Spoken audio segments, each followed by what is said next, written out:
వైభవంగా విశ్వగురు బసవేశ్వర స్వామి మహోత్సవాలు మరి మీరు దర్శించండి.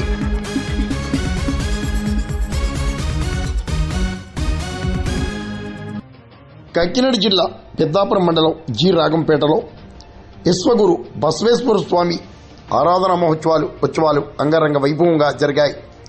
హైందవ ధర్మ పరిరక్షణకు వీరశైవ అభివృద్ధికి బసవేశ్వర స్వామి ఎనలేని కృషి చేశారు. పెద్దాపురం ఎమ్మెల్యే నిమ్మకాయల చంద్రరాజప్ప తదితరులు స్వామిని దర్శించారు. వీర శైవులు నిప్పుల గుండంపై నడిచారు. కోలాహలంగా వేడుకలు జరిగాయి.